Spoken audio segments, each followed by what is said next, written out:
கிட்டத்தட்ட ஒரு 5 மாவட்டத்துக்கு பிரச்சாரத்துக்கு போனோம்.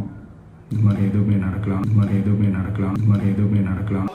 இதுக்கு முன்னாடி நடந்த சில இடங்களில் சில சம்பவங்கள் நடந்திருக்குது. உதாரணமாக நீங்கள் நாமக்கல் அன்று அதே தினம் நடந்த நீங்கள் இன்சிடென்ட் நீங்கள் பார்த்தீங்கன்னா அந்த இடத்துல 34 பேர் ஹாஸ்பிட்டலைஸ்ட். அது ஹீட் ஸ்ட்ரோக்னால. அதில் 4 பேர் அன்கான்ஷியஸ். அவங்களை ட்ரீட் பண்ணி திருப்பி அவங்கள டிஸ்சார்ஜ் பண்ணாங்க. இது ஒரு இன்சிடென்ட். இதெல்லாம் விட ரொம்ப எலாபரேட்டாக அரேஞ்ச் பண்ணி ரொம்ப அவங்களே ரொம்ப பெரிய ஸ்கேலில் பண்ணது வந்து மதுரை மாநாடு நடந்தது. அது நீங்கள் பார்த்துருப்பீங்க நிறைய பேர். மதுரை மாநாடில் நிறைய ஸ்பெஷல் மெஷர்ஸ்லாம் எடுத்திருந்தாங்க.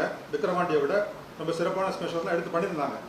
இருந்தாலும் கூட அந்த ஃப்ரண்ட்டில் இருந்த ஸ்டெரைல் ஏரியாவை ப்ரீச் பண்ணி 100கணக்கான இளைஞர்கள் வந்து அதை தாண்டி போகும்போது 2 எஸ்பி போய் ஸ்ட்ரென்த்தோடு போய் அவங்கள சேஸ் பண்ணி லக்கேஜ் பண்ண வேண்டிய ஒரு சூழ்நிலை நடந்தது.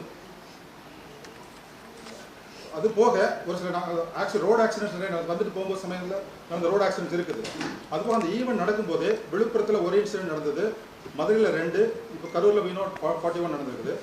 இது போக இன்ஜுரி ஆனது விழுப்புரத்தில் 42 இன்ஜுரிஸ், மதுரையில் 14, திருச்சியில் 12, அரியலூரில் 6, திருவாரூரில் 17, நாகப்பட்டினத்தில் 5, நாமக்கல்லில் 35, கரூரில் 114.